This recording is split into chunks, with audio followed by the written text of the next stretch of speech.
बच्चों, आज हम चालू कर रहे हैं आपका हिस्ट्री में चैप्टर 3 जिसका नाम है Nazism and the rise of Hitler. ठीक है, चैप्टर का नाम है Nazism and the rise of Hitler. आज है लेक्चर हमारा 140। ठीक है, सो ये एक बहुत ही इंटरेस्टिंग चैप्टर है क्योंकि हिटलर नाम आपने बहुत सुना हुआ है। ठीक है, Hitler is not a new name for you everyone. पर हिटलर आया कहाँ से, हिटलर एंटर कैसे हुआ, मतलब हिटलर की भी कहानी है। So what is the story behind it. So इतना पता है आप लोगों को, अभी तक इतना पता है कि हिटलर जो है वो डिक्टेटर था जर्मनी का। तो हिटलर की एंट्री हुई कैसे, कैसे वो डिक्टेटर बना, कैसे लोगों ने उसे एक्सेप्ट किया, कैसे उसने लोगों के इस एक्सेप्टेंस का गलत फ़ायदा उठाया, उसने डिक्टेटरशिप की। ये चैप्टर पूरा उस पे है। बट ये हिटलर की जो एंट्री है, पहले हम उसको जस्टिफाई करेंगे कि हिटलर एंटर हुआ कैसे जर्मनी में। देखो, कभी भी कोई ऐसा कुछ होता है, किसी को एंट्री मिलती है तो एक बहुत बड़ा कारण होता है, एक रीज़न होता है। हिटलर की एंट्री कैसे हुई जर्मनी के अंदर, सो वो पढ़ेंगे हम कि हिटलर की एंट्री कैसे हुई। वो तो ठीक, हिटलर के बारे में तो पढ़ेंगे, एंटर होने के बाद उसने नाजीज और ये सब वो तो आगे, पर वो एंटर कैसे हुआ, ऐसे क्या हो गया कि हिटलर को जर्मनी वालों ने डिक्टेटर बनाया। ठीक है, सो ये चैप्टर हम उस बारे में पढ़ेंगे। तो पहले हम थोड़ा सा जर्मनी के फ्लैशबैक में जाते हैं, मतलब उसकी थोड़ी सी, हिटलर से भी पहले की थोड़ी सी हिस्ट्री समझते हैं। तो बात है 20th सेंचुरी, उसके शुरुआत के ईयर्स की।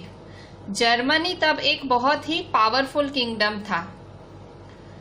उस टाइम वर्ल्ड वॉर 1 हुई थी सेंट्रल पावर्स और एलीट पावर्स के बीच। सेंट्रल पावर्स कौन थे? सेंट्रल पावर्स में थे जर्मनी और ऑस्ट्रियन एम्पायर। एलीट पावर्स में कौन थे? एलीट पावर्स रिप्रेजेंट कर रहे थे फ्रांस, इंग्लैंड, रशिया। माना ऐसे जा रहा था कि वर्ल्ड वॉर 1 जल्दी ही खत्म हो जाएगी, पर वर्ल्ड वॉर 1 ने तकरीबन 1914 से 1918 तक चली। तो तकरीबन वर्ल्ड वॉर 1 ने 4 साल लगा दिए एंड होने में। वॉर की वजह से जो यूरोप के रिसोर्सेज थे वो भी ख़त्म होने लगे। ठीक है, क्योंकि जर्मनी कंट्री था यूरोप में, सो यूरोप के रिसोर्सेज भी ख़त्म होने लगे वॉर की वजह से। और रिसोर्सेज में मतलब ग्रेन्स वगैरह, ठीक है, जितने भी इक्विपमेंट्स, वेपन्स, मतलब रिसोर्सेज मतलब जितने भी साधन थे वो ख़त्म होने लगे। जर्मनी ने वर्ल्ड वॉर 1 के दौरान फ्रांस को और बेल्जियम को कैप्चर कर लिया, पर 1917 में एक टर्निंग पॉइंट आया, मतलब इस वर्ल्ड वॉर 1 में एक टर्निंग पॉइंट आया। क्या टर्निंग पॉइंट आया? ये टर्निंग पॉइंट आया 1917 में यूएसए एलीट पावर्स के साथ हाथ मिला लिया। एलीट पावर्स में कौन थे? एलीट पावर्स में फ्रांस था, इंग्लैंड था, रशिया था। किसने ज्वाइन कर लिया एलीट पावर्स को? एलीट पावर्स को यूएसए ने ज्वाइन कर लिया। और यूएसए आपको पता है आज की डेट में भी इज अ सुपर पावर। उस टाइम में यूएसए का बहुत ज़्यादा दबदबा था, शुरू से ही यूएसए एक सुपर पावर रहा है। सो क्योंकि यूएसए ने एलीट पावर्स जो कि हैं फ्रांस, इंग्लैंड और रशिया, इन्हें ज्वाइन कर लिया, तो जर्मनी जो कि सेंट्रल पावर थी, मतलब जर्मनी और ऑस्ट्रियन एम्पायर जो लड़ रहे थे इनके खिलाफ, ये क्या पड़ गए? ये कमज़ोर पड़ गए। क्यों? क्योंकि एलीट पावर्स में था फ्रांस, इंग्लैंड, रशिया और साथ अभी किसने ज्वाइन किया? यूएसए ने। जर्मनी उस टाइम बहुत पावर में थी, बहुत ज़्यादा पावरफुल थी, पर यूएसए की एंट्री जर्मनी सहन नहीं कर पाई, जर्मनी उसके साथ ठहर नहीं पाई। सो जर्मनी जो कि ऑस्ट्रियन एम्पायर के साथ मिलके सेंट्रल पावर कहलाती थी, उसने किसके सामने लड़ाई की थी? वर्ल्ड वॉर 1 छेड़ी थी, फ्रांस, इंग्लैंड, रशिया के खिलाफ छेड़ी थी। जर्मनी का मोटो क्या था कि इनको छीने, हम इन कंट्रीज पे अपना कब्जा करें, छीने। ठीक है, तो इस ऐसे समय पे यूएसए ने एंट्री ली। ठीक है, यूएसए ऐसी सिचुएशंस में घुस जाता है, तो यूएसए घुस गया और एलीट पावर्स की मदद में उतरा। ठीक है, तो सेंट्रल पावर्स वीकेंड हो गए, मतलब उनका जो दबदबा है वो कम हो गया, और उन्होंने नवंबर 1918 में आखिर वो जो हैं, जो कि सेंट्रल पावर्स हैं, वो हार गए। ठीक है, सेंट्रल पावर्स 1918 में हार गए, नवंबर 1918 में हार गए और वर्ल्ड वॉर 1 ऐसे एंड हुआ। ठीक है, सो चैप्टर की स्टार्टिंग कैसे हो रही है?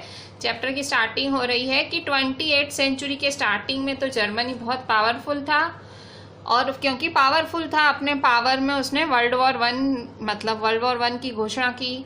और वो था जो जर्मनी ऑस्ट्रियन एम्पायर के साथ मिला तो उसको कहा गया सेंट्रल पावर, और सामने जो नेशंस थे, सामने जो कंट्रीज थी, उन्हें कहा गया एलिट पावर। एलिट पावर में थे फ्रांस, इंग्लैंड, रशिया। ऐसा माना गया कि वर्ल्ड वॉर 1 तो जल्दी खत्म हो जाएगी, जर्मनी तो है बहुत ज्यादा पावरफुल।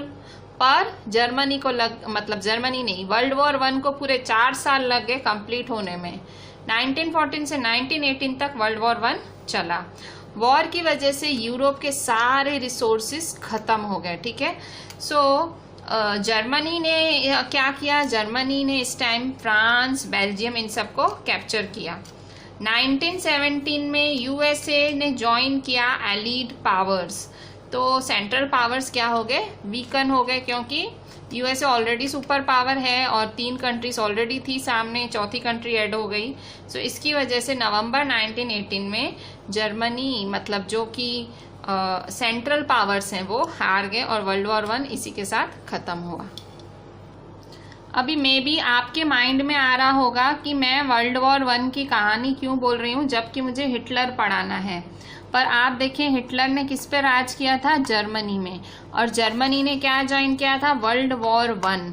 और जर्मनी गई थी वर्ल्ड वॉर 1 हार। ठीक है, अगर देखो 4 साल, अगर आप खुद कैलकुलेशन लगाओ, 4 साल अगर वो लड़ाई की जर्मनी ने, तो कोई लड़ाई तो कोई ऐसे की नहीं होगी, वॉर तो भाई चलो घर से निकले और वॉर की, उसमें बहुत सारे रिसोर्सेज लगे होंगे। 4 साल उसने कितने रिसोर्सेज लगाए होंगे, कितने जने लगाए होंगे, कितने सोल्जर्स मरे होंगे, कितने इतना नुकसान उठाने के बाद जर्मनी वर्ल्ड वॉर 1 हार गई कंप्लीट 4 साल लड़ने के बाद। ठीक है, यहाँ 4 दिन अगर लड़ाई करता है कोई देश तो उसको इतने करोड़ों का नुकसान हो जाता है।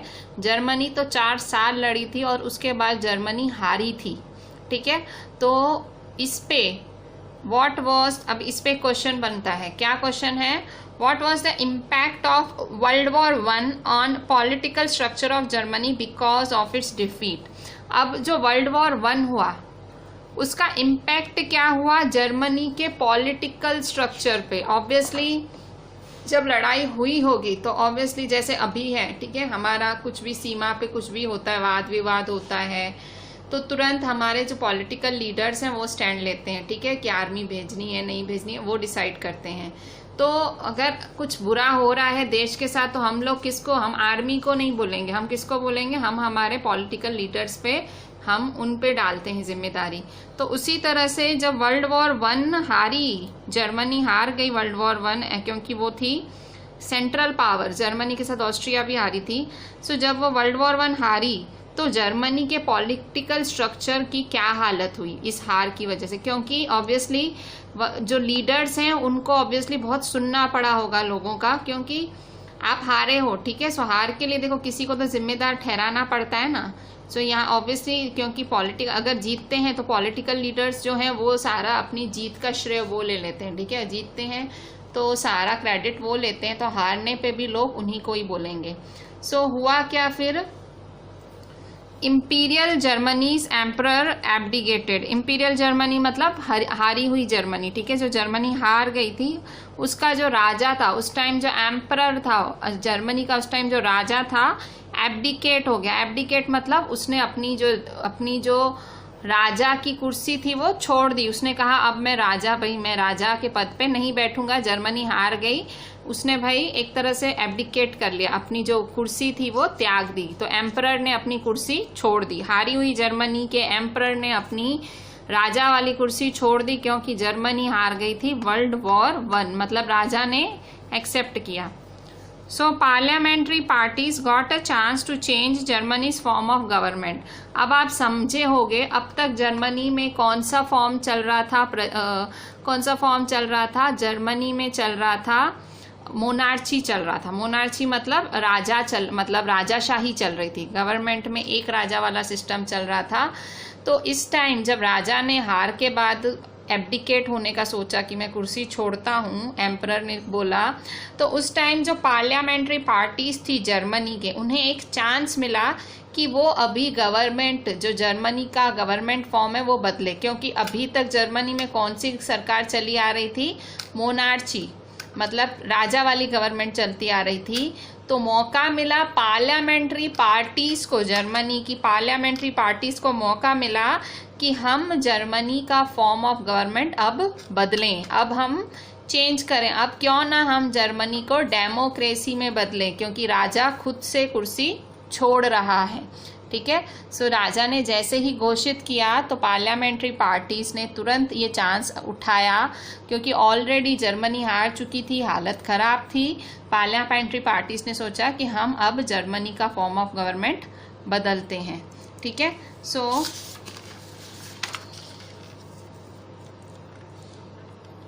तो अब हुआ क्या, तो ये सब कहाँ मिले, मतलब ये सारे जो पार्लियामेंट्री पार्टीज थे जिन्होंने राजा ने भाई गद्दी छोड़ी, तो इसके बाद अब डिसाइड करने के लिए ये सारे जो पार्लियामेंट्री पार्टीज के लोग थे, ये वेमर, जर्मनी में एक जगह थी वेमर, WEIMAR, वेमर करके एक जगह में मिले।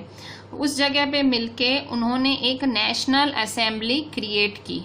ठीक है, सो वहाँ मतलब वो ये लोगों ने मिलके एक नेशनल असेंबली, ये लोग मिलके एक नेशनल असेंबली कहलाए, ये सारे लीडर्स मिलके, और नेशनल असेंबली क्रिएट करी इन लोगों ने। सो नेशनल असेंबली थे, मतलब ये लोग साथ में मिलके नेशनल असेंबली कहलाते थे। तो वहाँ पे नेशनल असेंबली ने मिलके एक फेडरल स्ट्रक्चर की घोषणा की और उन्होंने डेमोक्रेटिक कॉन्स्टिट्यूशन जर्मनी के लिए घोषित किया। मतलब नेशनल असेंबली मतलब वो पॉलिटिकल लीडर्स ने मिलके वेमर में फेडरल स्ट्रक्चर की घोषणा की। फेडरल मतलब कि भाई सेंट्रल गवर्नमेंट रहेगी और स्टेट गवर्नमेंट रहेगी जर्मनी में, और डेमोक्रेटिक कॉन्स्टिट्यूशन मतलब कि भाई यूनिवर्सल एडल्ट फ्रेंचाइज के तौर पे वोटिंग से भाई लीडर्स चुने जाएंगे, क्योंकि राजा ने तो कुर्सी छोड़ दी। तो इस तरह से वेमर में नेशनल असेंबली मतलब लीडर्स ने मिलके फेडरल स्ट्रक्चर की और डेमोक्रेटिक कॉन्स्टिट्यूशन की घोषणा की जर्मनी के लिए। After becoming a democratic country using universal adult franchise, people of Germany elected deputies for German parliament Reichstag. देखो, डेमोक्रेटिक कंट्री बनने के बाद और यूनिवर्सल एडल्ट फ्रेंचाइज यूज़ करने के बाद, यूनिवर्सल एडल्ट फ्रेंचाइज मतलब वन पर्सन वन वोट, वो यूज़ करने के बाद जो जर्मनी के लोग थे उन्होंने अपने इलेक्टेड डिप्यूटीज मतलब इलेक्टेड रिप्रेजेंटेटिव्स चुने, जो हैं जर्मन पार्लियामेंट के लिए चुने। जर्मन पार्लियामेंट को रीचटेग कहा गया है। ठीक है, जर्मन पार्लियामेंट को रीचटेग, REICHSTAG, रीचटेग कहा गया है।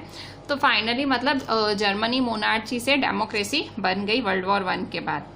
और उसके बाद जर्मनी, क्योंकि ये सारे फैसले कहाँ हुए थे, वीमर करके जगह पे हुए थे, तो इसलिए Germany came to be known as Weimar republic after that. तो जर्मनी को वीमार रिपब्लिक भी कहा गया।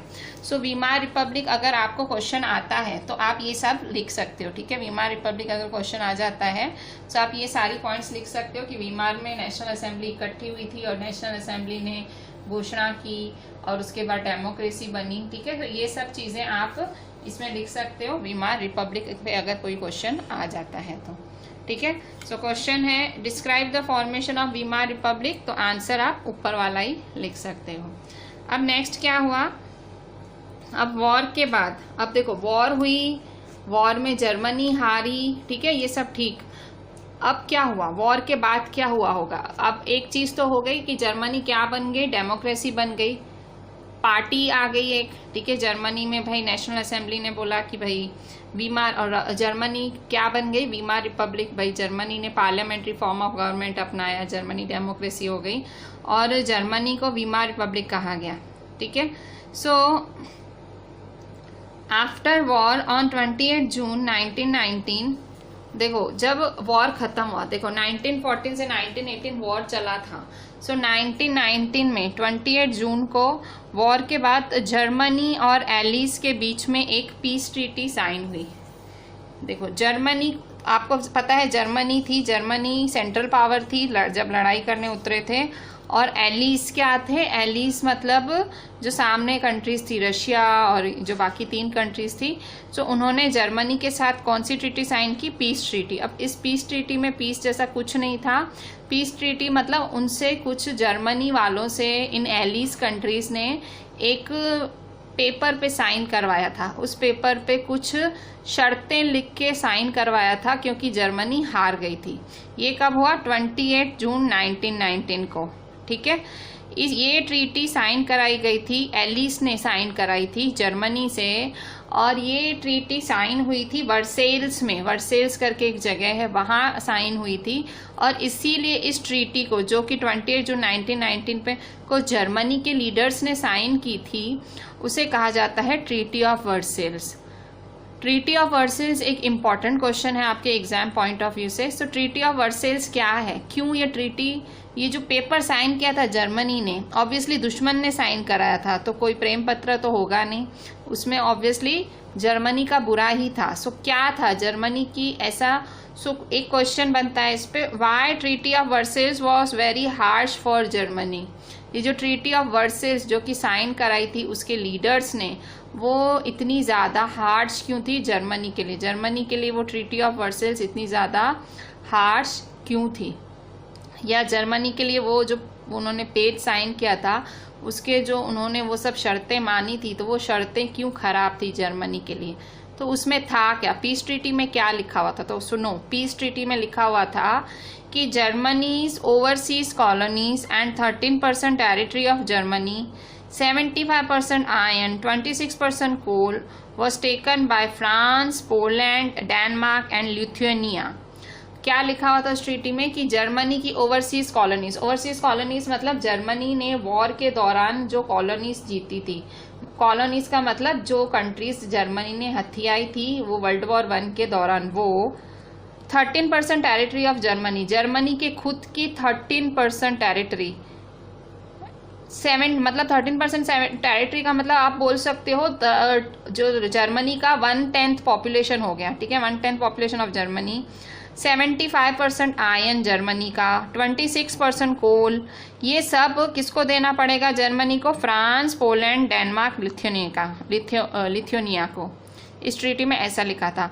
अब जर्मनी की जो इंडस्ट्रीज थी, जर्मनी की कमाई किस पे थी? आयरन, कोल, इन सब पे थी।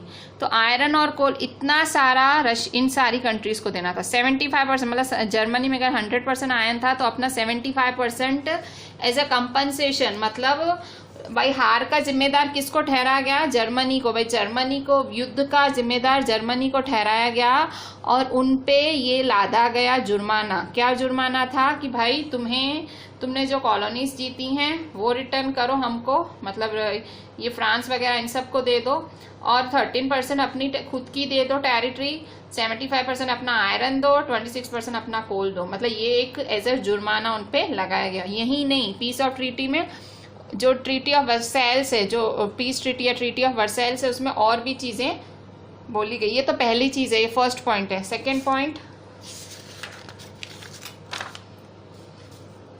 जो एलिड पावर्स थी, सेकेंड पॉइंट है जो एलिड पावर्स थी।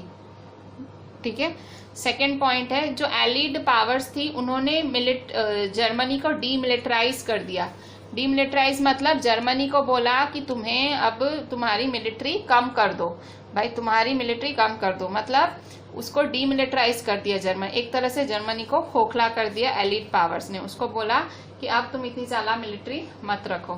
Third point, allied armies occupied resources rich coal, iron and steel Rhineland. Allied armies ने तीसरा काम क्या किया? तीसरा जो शर्तों में तीसरी शर्त क्या रखी? कि हम तुम्हारा राइनलैंड ऑक्यूपाई कर लेंगे।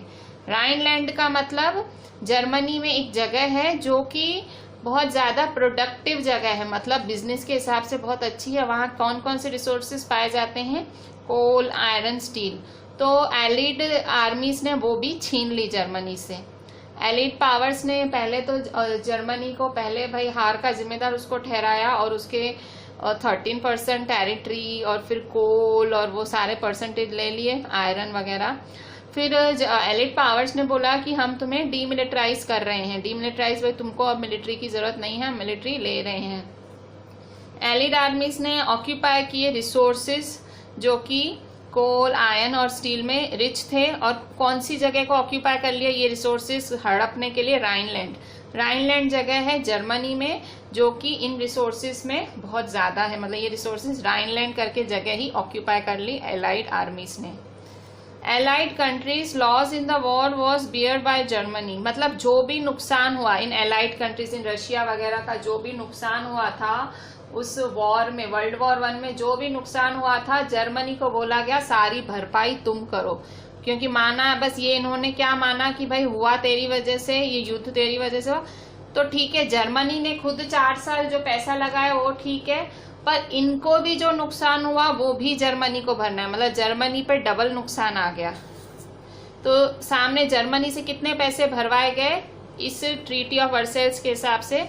Germany paid 6 billion Euros, 6 billion Euros. आज ही अगर हम बिलियन बोलते हैं तो हमारी आंखें फटती हैं। उस टाइम कौन सा ईयर था? उस टाइम मतलब 1919 में जर्मनी से 6 बिलियन यूरोस भरवाए गए थे as a compensation to allied countries कि तुम हमें 6 बिलियन यूरोस दो, तुम्हारी वजह से इतना ज़्यादा नुकसान हुआ। सो अगर आपसे पूछा जाए कि भाई वर्सेल्स की ट्रीटी जर्मनी के लिए बहुत ही खतरनाक थी, खराब थी, तो क्यों थी, तो आपको ये सारी पॉइंट्स लिखनी है। आप ये पहली पॉइंट लिखोगे कि भाई जर्मनी से साइन कराई गई थी वो, उसमें जर्मनी की ओवरसीज कॉलोनीज 13% टेरिटरी, 75% आयरन, 26% कोल, ये सब ले लिया गया था। फिर सेकेंड पॉइंट एलिड पावर्स ने डिमिलिटराइज किया जर्मनी को। Third point resources rich Rhineland ले लिया जर्मनी का, 6 बिलियन यूरोस भरवाए। तो इसीलिए ये जो जर्मनी से जो ये ट्रीटी ऑफ वर्सेल्स या पीस ट्रीटी साइन कराई गई वो बहुत ही जर्मनी के लिए हार्श थी, खतरनाक थी। ठीक है, अब क्या हुआ? अब ट्रीटी साइन हो गई, जर्मनी ने इतना भारी नुकसान उठाया, ये कोई छोटा मोटा नुकसान नहीं है, ये किसी देश को हिला जाता है वैसा नुकसान है। उस टाइम 6 बिलियन भरना एक इतने बड़े युद्ध के बाद, 4 साल के युद्ध के बाद, तो सोचो जर्मनी की इकोनॉमिक हालत क्या हो गई होगी। इसके बाद क्या हुआ? Since Weimar republic new government accept this treaty so many people hate this government. अब इस ट्रीटी पे साइन किसने की थी? राजा ने तो अपनी गद्दी छोड़ दी थी, हारने के बाद राजा एब्डिकेट हो गया था। तो जो ये जो सारा एग्रीमेंट था, साइन किसने किया था? नई सरकार ने। नई सरकार कौन थी? Weimar Republic. तो ठीकरा किसके सर पे फूटा? वीमर रिपब्लिक पे। तो लोग नफरत किससे करने लगे? वीमर रिपब्लिक, नई गवर्नमेंट को। अब नई, क्योंकि साइन इन्होंने किया। एक्चुअली जो वीमर रिपब्लिक है वो मोनार्ची के गुनाहों की सजा भुगत रही थी, क्योंकि करके कौन गया था? ये राजा करके गया था, उसने युद्ध किया था, उसने सब किया था। वीमर रिपब्लिक तो बाद में आई पावर में, और जब जैसे ही वीमर रिपब्लिक पावर आई तो एक टूटी हुई जर्मनी उसके हाथ में थी।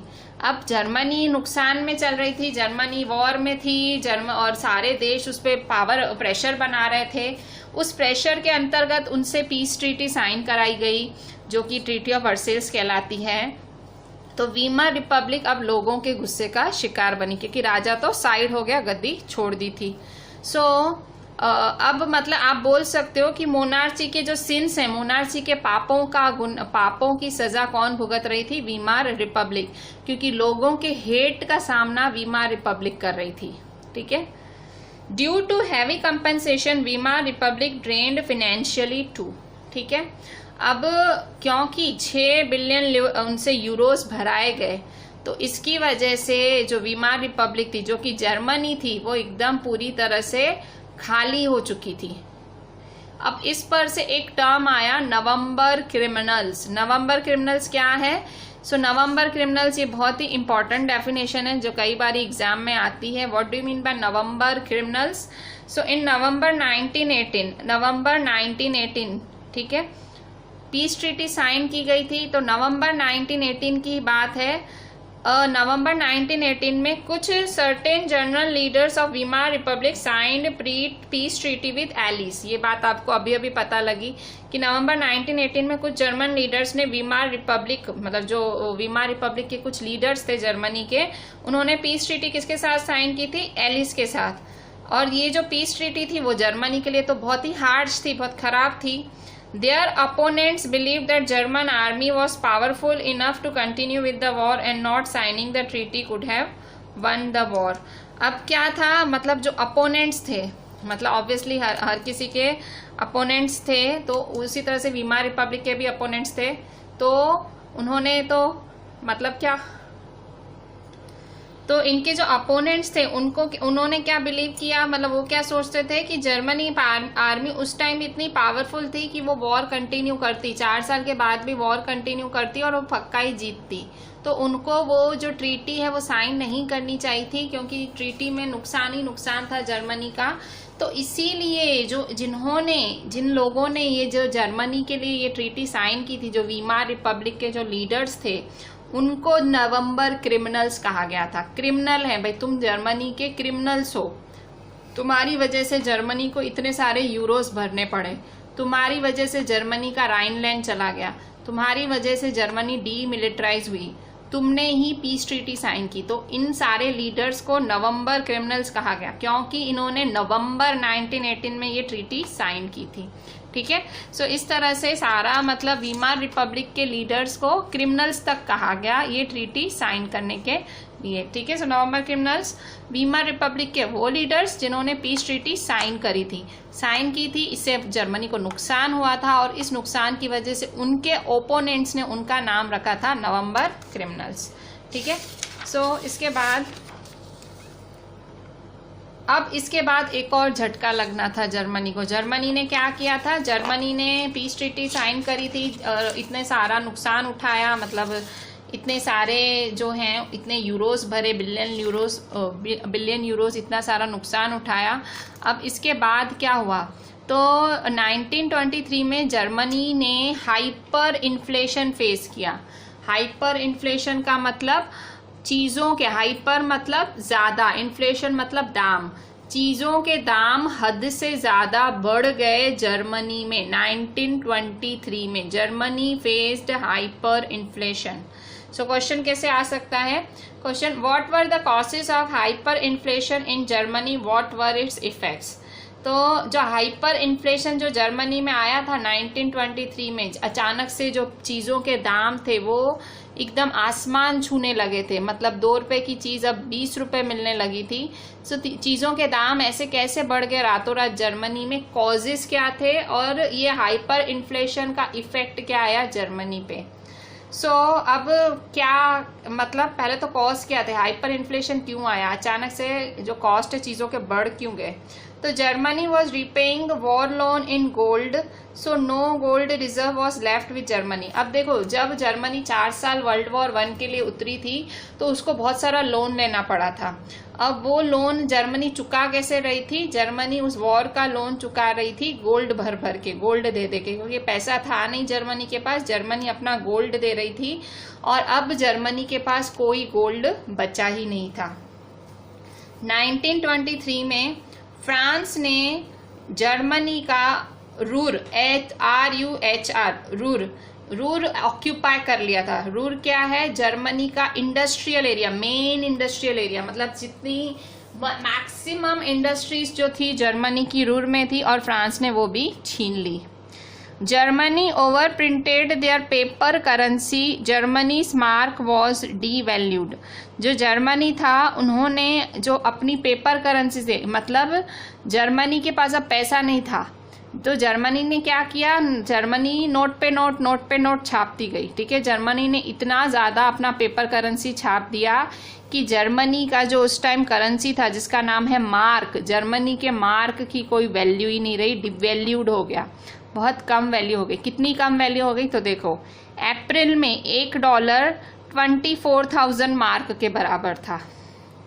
जुलाई में $1 3,53,000 मार्क्स के बराबर था। अगस्त में $1 46,21,000 मार्क्स के बराबर था। दिसंबर में $1 10 करोड़ मार्क्स के बराबर था। मतलब जर्मनी की वैल्यू इतनी ज़्यादा मतलब डाउन हो गई। मतलब हाल ये हो गया कि भिखारियों की जेब में भी नोटों पे नोट थे। मतलब क्योंकि इतना ज़्यादा उनके यहाँ वैल्यू गिर गया था कि मतलब लोग भिखारियों को भी मतलब उनके भी जेबें फुल पैसों से भर गई थी, पर उस पैसे की कोई वैल्यू नहीं थी। इन्होंने पैसे की वैल्यू इतनी डाउन कर दी थी, मार्क की वैल्यू इतनी डाउन कर दी थी। तो पैसे की वैल्यू इतनी घटी कि जो गुड्स की प्राइस है बढ़ गई। ठीक है, so value of mark decrease, उनकी जो करेंसी थी उसकी वैल्यू घट गई और उनके यहाँ जो चीज़ों की वैल्यू थी वो बढ़ गई। अब इस टाइम पे यूएसए आया जर्मनी को हेल्प करने। ठीक है, यूएसए जहाँ तहाँ पहुँच जाता है। यूएसए पहुँचा था वहाँ पे हेल्प करने पहुँचा था सामने वाले कंट्रीज़ को, जिससे जर्मनी हार गई थी। अब यूएसए यहाँ पे जर्मनी को भी हेल्प करने पहुँचा। So USA helped Germany amidst economic crisis using Dawes plan. ठीक है, यूएसए आया जर्मनी के पास कि भाई हम तुम्हें ये तुम्हारे जो आर्थिक संकट है उससे बाहर निकालेंगे, हम तुम्हें पैसा देते हैं, तुम तुम्हारे देश की जो आर्थिक स्थिति है वो सुधारो। और क्योंकि ये प्लान एक इकोनॉमिस्ट जिसका नाम था डॉस, DAWES, डॉ नाम था, DAWE, तो उस प्लान को डॉस प्लान कहा गया है। यूएसए जो हेल्प करने आया जर्मनी की, उस प्लान को डॉस प्लान कहा गया है। और इसकी वजह से इस इकोनॉमिस्ट को नोबेल प्राइज़ भी मिला था कि भाई तूने एक देश को हेल्प करने के लिए एक प्लान दिया। सो 1929 पर क्या हुआ, यूएसए हेल्प करने आया, पर इसके बावजूद 1929 में the great economic depression hit Germany. Germany को एक बहुत बड़ी आर्थिक कहते हैं ना आर्थिक मंदी का सामना करना पड़ा 1929 जर्मनी में। अब ऐसा क्या हुआ, देखो गोल्ड चला गया था समझे, फ्रांस ने रूल ले लिया, मार्क की वैल्यू गिरी, पर यूएसए तो आया था ना मदद करने डॉस प्लान के साथ। तो भी 1929 में ग्रेट इकोनॉमिक डिप्रेशन ने जर्मनी को हिट किया। कैसे, सो उसके भी रीजंस हैं। सो उसके क्या रीजंस हैं, तो ग्रेट इकोनॉमिक डिप्रेशन 1929 में आया था। ग्रेट इकोनॉमिक डिप्रेशन 1929 में आया था, पर एक्चुअली ये ग्रेट इकोनॉमिक डिप्रेशन जर्मनी पे नहीं, ये आया था यूएसए में। ठीक है, पर क्योंकि यूएसए जर्मनी की मदद कर रहा था, तो जब यूएसए को झटका लगा ग्रेट इकोनॉमिक डिप्रेशन से, तो ऑटोमेटिक बट नेचुरली जर्मनी को भी ग्रेट इकोनॉमिक डिप्रेशन से झटका लगा। ग्रेट इकोनॉमिक डिप्रेशन मतलब महा आर्थिक मंदी। ठीक है, सो 1929 की बात है ये।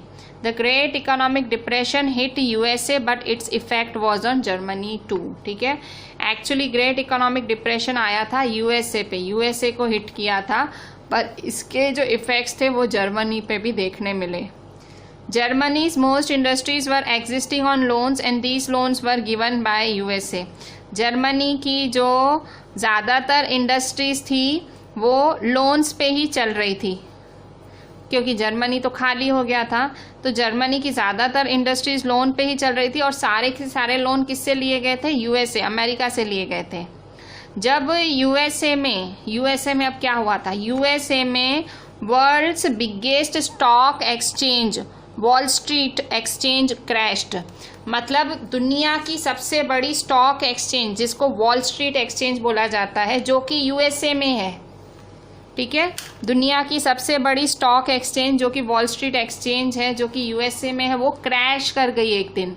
सो वो क्रैश कर गई तो वो जर्मनी इतना नुकसान नहीं उठा पाई, क्योंकि सबसे बड़ी स्टॉक एक्सचेंज है यूएसए की। तो यूएसए में इतना नुकसान हुआ तो उसने जर्मनी को बोला, भाई मैंने जो लोन दिया था अब मुझे वापस कर। वैसे यूएसए नहीं लेती इतनी जल्दी, पर क्योंकि यूएसए का जो है वॉल स्ट्रीट एक्सचेंज क्रैश हो गया था, यूएसए को बहुत बड़ा नुकसान हुआ था, शेयर्स में स्टॉक्स में बहुत नुकसान हुआ था।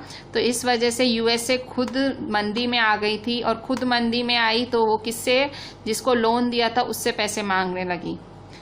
हालत ऐसी हो गई थी यूएसए में 24 अक्टूबर को ऐसी हालत हुई थी। In one single day on 24 अक्टूबर, एक ही दिन 24 अक्टूबर के दिन 1.3 million shares were sold, sorry 13 million, 1.3 नहीं 13 मिलियन, 13 मिलियन शेयर्स एक साथ लोगों ने बेचे। मतलब इतनी बुरी हालत हो गई थी यूएसए में। 13 मिलियन शेयर्स एक ही दिन में 24 अक्टूबर को लोगों ने बेच दिए। तो ये एक शुरुआत थी ग्रेट इकोनॉमिक डिप्रेशन की। यूएसए की आधी नेशनल इनकम खत्म हो चुकी थी, क्योंकि एक ही दिन में 13 मिलियन शेयर्स बिक गए थे यूएसए में, और यूएसए में महा आर्थिक तंगी आ गई थी, और इसकी वजह से यूएसए की आधी नेशनल इनकम लॉस्ट हो गई। फैक्ट्रीज बंद हो गई यूएसए में, एक्सपोर्ट्स कम हो गए यूएसए में। तो ये सब किस पे हुआ? यूएसए पे हुआ। तो क्योंकि जर्मनी सीधा सीधा यूएसए से अटैच्ड था, तो इसके इफेक्ट्स जर्मनी पे भी दिखे। अब effects on Germany due to, ये तो आपने यूएसए की कहानी पढ़ी कि भाई जो ग्रेट इकोनॉमिक डिप्रेशन आया कहाँ से, ठीक है, आया कहाँ से, कैसे आया। आपने पढ़ा कि भाई वॉल स्ट्रीट एक्सचेंज क्रैश हो गई, जो कि यूएसए में थी, जो कि दुनिया की सबसे बड़ी स्टॉक एक्सचेंज थी। तो हमने पढ़ा कि क्योंकि जर्मनी ने उससे पैसे लिए थे, तो जर्मनी को भी तकलीफ आई। अब जर्मनी में इसका इफेक्ट, जो कि ग्रेट इकोनॉमिक डिप्रेशन 1929 में जो कि यूएसए में आई थी, उसका असर जर्मनी पे क्या पड़ा। So effects on Germany due to great economic depression 1929 में क्या आई? पहला effect, economic crisis hit Germans economy very badly. जो ये इकोनॉमिक क्राइसिस आया था, ये जो संकट आया था, आर्थिक संकट आया था, उसने जर्मनी की इकोनॉमी को, आर्थिक स्थिति को हिला के रख दिया। Compare to 1929, in 1932 Germany's industrial production was just 40%। 1929 में यह आर्थिक मंदी चालू हुई थी, पर 1932 तक आते आते जर्मनी का इंडस्ट्रियल प्रोडक्शन सिर्फ 40% रह गया था। जब वो 100% होता था, उससे 40%, ओनली 40% रह गया था। पीपल लॉस्ट देयर जॉब्स और worked for very low wages. अब हालत ऐसी हो गई थी लोगों के जॉब्स चले गए थे, लोग कम पगार पे, कम सैलरी पे भी जो है वो काम करने को तैयार हो गए थे। 6 मिलियन पीपल, मतलब 60 लाख लोग अनएम्प्लॉयड हो गए थे, मतलब उनको काम से निकाल दिया गया था। Youth started committing crimes due to unemployment. Germany का यूथ अब क्रिमिनल बन रहा था। क्यों? क्योंकि पैसे, एम्प्लॉयमेंट नहीं था, काम नहीं था, अनएम्प्लॉयड थे। और जब अनएम्प्लॉयड थे तो उनको पैसे, ऑब्वियसली मतलब काम ही नहीं था, पैसे नहीं थे, तो पैसे के लिए अब वो क्या करने लगे? लूटपाट, मारधाड़ करने लगे। Due to economic crisis people were engrossed in fear and tension. इस इकोनॉमिक क्राइसिस की वजह से मिडिल क्लास, जो कि हमारे जैसे लोग, ठीक है, मिडिल क्लास लोग आ गए टेंशन में और भय में आ गए। क्यों? क्योंकि मिडिल क्लास लोग हमेशा सेविंग रखते हैं, ठीक है, हम जैसे लोग फ्यूचर के लिए सोचते हैं, हम थोड़ी थोड़ी सेविंग रखते हैं। पर क्योंकि जर्मनी का मार्क इतनी बुरी तरह से गिरा था, तो उनकी सेविंग की वैल्यू भी उतनी गिर गई, ठीक है।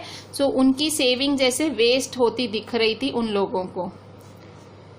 Many small businesses, self employed retailers lost their businesses. छोटे मोटे व्यापारी जो खुद से बिजनेस छोटे मोटे करते थे, रिटेलर्स, दुकानदार, सबके धंधे ठप हो गए। They became working class. अब उनको नौकरियां करनी पड़ गई अपने बिजनेस बंद करके, या तो अनएम्प्लॉयड, या तो उनको अनएम्प्लॉयड हो गए, मतलब उनको घर बैठना पड़ा, उनके पास काम ही नहीं था, ठीक है। So farmers also suffered huge losses. तो फार्मर्स होते हैं, ठीक है, उनको भी बहुत नुकसान हुआ इसकी वजह से, ग्रेट इकोनॉमिक डिप्रेशन की वजह से। उनके जो एग्रीकल्चर प्रोडक्ट्स के कॉस्ट थे वो डिक्रीज हो गए, मतलब वो जो फसलें उगा रहे थे उनके भी दाम नहीं मिल रहे थे।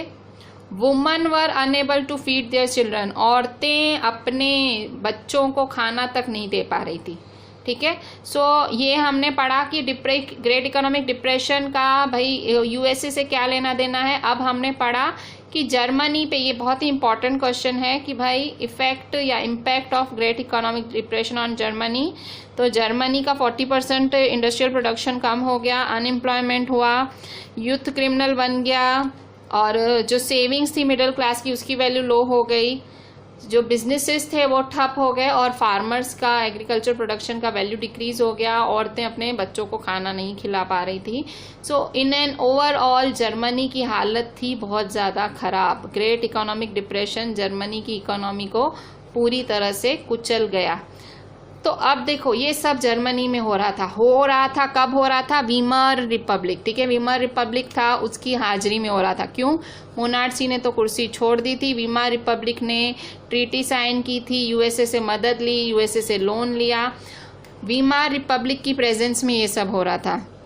तो ये सब का जो कसूरवार जिम्मेदार लोगों ने किसको ठहराया? वीमर रिपब्लिक को ठहराया, ठीक है। सो वीमर रिपब्लिक जो कि डेमोक्रेसी थी जर्मनी में, वीमर रिपब्लिक डेमोक्रेसी थी ना, लोगों ने ही तो चुनी थी वीमर रिपब्लिक। सो वीमर रिपब्लिक जो कि डेमोक्रेसी थी जर्मनी में, वो अब अनस्टेबल हो गई। अनस्टेबल मतलब अब लोगों को विश्वास ही नहीं रहा, ऐसा लग रहा था कि अभी गिरी तभी गिरी, मतलब लोग इसको कभी भी निकाल देंगे, या लोग भाई आंदोलन करेंगे कि भाई अब तू निकल, तेरी वजह से देश पूरा गिर गया है। People lost their faith from the system of democracy, जो लोग थे उनका अब डेमोक्रेसी पर से विश्वास ही उठ गया। क्यों? क्योंकि मोनार्ची में इतनी बुरी हालत कभी नहीं हुई थी, डेमोक्रेसी में इतनी बुरी हालत थी। Because it was unable to solve the problems of Germany. Germany की जो प्रॉब्लम्स थे, अनएम्प्लॉयमेंट, क्राइम्स, ठीक है, डिवैल्यूएशन ऑफ मनी, ये सारी प्रॉब्लम्स, इतनी सारी प्रॉब्लम्स थी, जर्मनी की प्रॉब्लम ये वीमर रिपब्लिक सॉल्व ही नहीं कर पा रही थी। And this paved road for dictator Hitler. लोग परेशान थे, मोनार्ची लोगों ने हटा दी थी, वीमर रिपब्लिक जो कि डेमोक्रेसी थी वो फेल हो गई जर्मनी में। तो अब किसके लिए रास्ता खुला? अब रास्ता खुला एक तीसरी फॉर्म ऑफ गवर्नमेंट जिसका नाम है डिक्टेटरशिप, ठीक है। अब होगी हिटलर की एंट्री। क्यों? आप देख रहे हो हालत इतनी ज़्यादा खराब है, लोग अब झेल नहीं पा रहे हैं, नुकसान पे नुकसान है चारों तरफ, लोगों को कुछ समझ नहीं आ रहा है, और ऐसे में अब हिटलर एंट्री लेगा। हिटलर एंट्री लेगा, हीरो बन के एंट्री लेगा, ठीक है। हिटलर कैसे? हिटलर मतलब ये अब आप देखोगे जर्मनी तीसरी फॉर्म ऑफ गवर्नमेंट डिक्टेटरशिप को भी चांस देगी, ठीक है। मतलब जर्मनी जो नेशन है उसने मोनार्ची को चांस दिया, डेमोक्रेसी को भी चांस दिया, अब वो हिटलर को चांस देगी। अब हिटलर कुछ ऐसे ऐसे काम करेगा जिससे जर्मनी थोड़ी इस संकट से बाहर निकलेगी। तो हिटलर को अब मतलब जो जर्मनी है वो जैसे पूजने लगेगी, पर हिटलर कुछ ऐसे ऐसे काम भी करेगा जिससे जर्मनी का अब उस पर से विश्वास थोड़ा सा हट जाएगा। और यहाँ अब नेक्स्ट आप देखोगे, मतलब हिटलर का राइज देखोगे, कैसे हिटलर का इतना नाम हुआ, एडोल्फ हिटलर का इतना ज़्यादा नाम कैसे हुआ, ठीक है। सो हम वो देखेंगे नेक्स्ट लेक्चर में कि how Hitler entered the politics of Germany, ठीक है। So please do each and everything very properly, right all the points in very neat and clean hand writing, and please do send me each and everything on WhatsApp. चलें, thank you.